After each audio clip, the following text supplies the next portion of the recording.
Hello प्यारे बच्चों, आप सभी का स्वागत है। प्यारे बच्चों, आज हम कक्षा 8वीं की प्रश्नावली 3.3 का प्रश्न नंबर 8 हल करेंगे। यह प्रश्न परीक्षा की दृष्टि से बहुत ही ज़्यादा इम्पोर्टेंट है, इसलिए इस प्रश्न को हल करना बहुत ही ज़्यादा ज़रूरी है। आप इस वीडियो को पूरा ज़रूर देखना। मैं वादा करता हूँ आपको अच्छे से समझ में आ जाएगा। तो चलिए प्यारे बच्चों, शुरू करते हैं। प्रश्न नंबर 8 आपको दे रखा है। निम्न आकृतियां GUNS, GUN और S और RUN और S समांतर चतुर्भुज है। हाँ, बिल्कुल, ये दोनों क्या है? समांतर चतुर्भुज है। एक्स व वाई ज्ञात कीजिए। एक्स का और वाई का मान हमें ज्ञात करना है। ठीक है, तो आप पहला प्रश्न देखिए। इसके अंदर क्या करना है आपको? देखिए, इसमें देखो आपको दे रखा है 3x और 18, 26 और 3y-1। आपको ये तो पता है समांतर चतुर्भुज में आमने सामने की भुजाएं बराबर होती है। तो क्या मैं इसे ऐसे लिख सकता हूँ?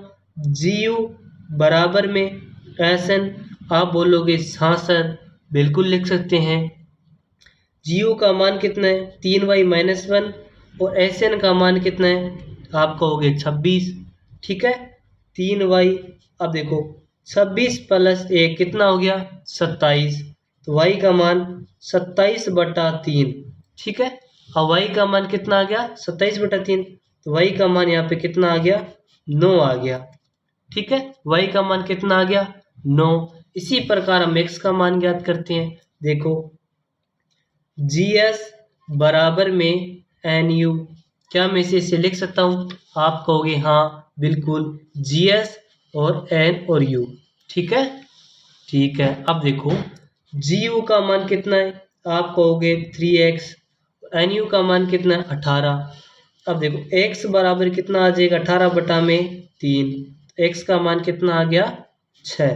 यानी x का मान आपका 6 आया और y का मान कितना आया? 9। आप समझ गए? मैं आशा करता हूँ कि आप समझे होंगे। अब करते हैं दूसरा प्रश्न। दूसरे प्रश्न में देखिए, आपको बाहर की भुजाओं का मान नहीं दे रखा, आपको विकीर्ण का दे रखा है। लेकिन समांतर चतुर्भुज के दोनों विकीर्ण जहाँ पर आपस में मिलते हैं उसको बोलते हैं प्रतिच्छेद बिंदु। ठीक है, इसमें क्या होता है? जो 16 है उसके बराबर क्या होगा? x + y, यानी इसके बराबर ये होगा। ठीक है, और इधर क्या हो जाएगा? 20 के बराबर में क्या हो जाएगा? y + 7 हो जाएगा। ठीक है, इसमें देखो y का मान निकालोगे तो कितना आ जाएगा? 20 में से 7 गया, यानी 13 आ जाएगा y का मान। अब इस y का मान आप इस समीकरण में रख दो। ठीक है, देखो किस प्रकार? 16 बराबर x + y। ठीक है, अब देखो 16 का 16, x का x, y का मान कितना आ गया? आप कहोगे 13 आ गया। ठीक है, तो x बराबर 16 में से 13 गए, कितने बचा? आप कहोगे 3 बच गया सर। हाँ, बिल्कुल 3 बच गया। तो आपका x का मान यहाँ पे कितना आ गया? आप कहोगे 3 आ गया। तो प्यारे बच्चों, मैं उम्मीद करता हूँ कि आपको दोनों प्रश्न अच्छे से समझ में आए होंगे। मिलते हैं नेक्स्ट वीडियो में, तब तक के लिए धन्यवाद।